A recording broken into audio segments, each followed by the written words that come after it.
It's a lovely evening, Zone 6B, Southern Indiana. Thanks for stopping in, guys. Today we're going to talk about how to save tomato seeds.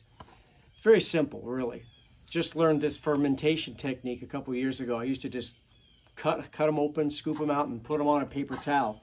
Now we're going to do one more step. The fermentation process I'm going to show you removes the element that every seed has in it to keep it from wanting to sprout too early, or to not sprout at all sometimes, or germinate at all sometimes.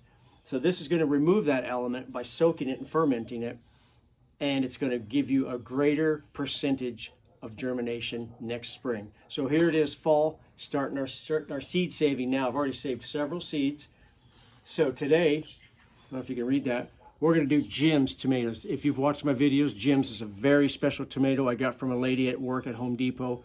Her husband is in his late 80s. He can no longer garden.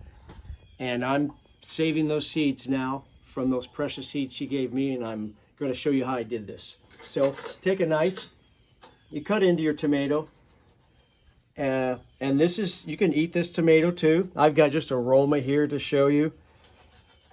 So very few seeds in aromas, but you can see the seeds in there already. So I'm going to, oops, that fell right through the table. I'm going to take the seeds and just scoop them out. You can see one right there, and drop them in this jar. There's another one or two right there. Get some of the pulp. That is just fine, because in the fermentation process, that's all just going to get kind of disintegrated. There's another couple seeds. Romas have very few seeds, by the way, but I'm just using it for the demonstration here. So I would normally scoop all these out and cut more slices. I'll do another slice to see if we can get a little more. Oh, there we go, guys. Nice batch of seeds right there.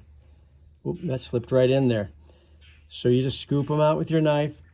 Okay, and then if there's not enough pulp to create sort of a liquid, and in this case there's not much, that was a small Roma, I'm going to add a little bit of filtered water.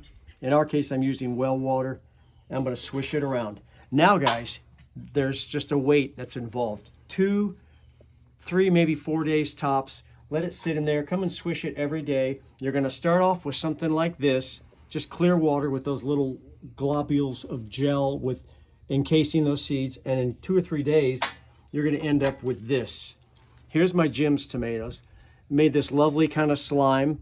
And so what I'm going to do now is I'm going to pour this off. I'm going to rinse these seeds a little bit.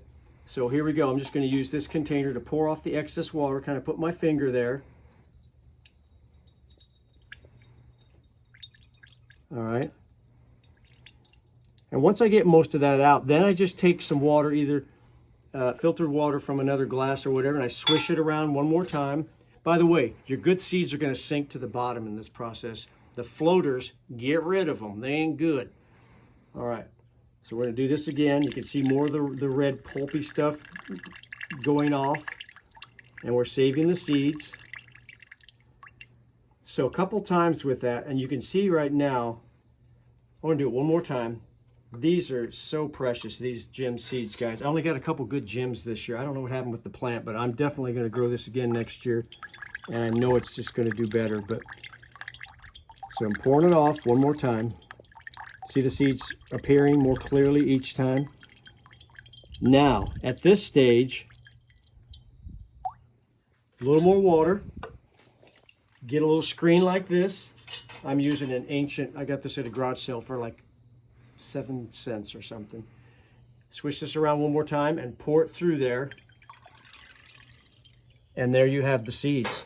So that's one tomato. That was an average about 6 ounce fruit.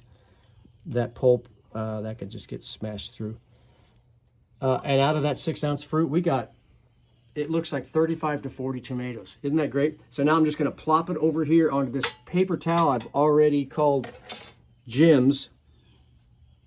I've already labeled it Jim's, so I know what I'm doing. It's hard to write on it after you get it all wet. At this stage, guys, I'm going to spread them out a little bit. I just need to let these dry several days. We want no moisture, because in the end, we're going to take a recycled jar. In my case, it's a Potskie's Balls of Fire fish bait jar. Something that seals pretty good. And I'm going to put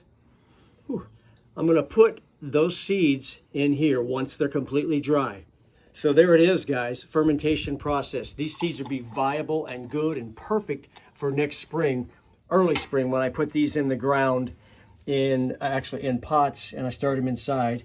By the way, there's Jim's finished right there, a batch I did earlier. You can see they're all dry, waiting to be scraped off that paper towel and popped right into my container. That's it. That's how you save tomatoes, guys. Thanks for watching 8 O'Clock Tomato Talk. Have a good fall season.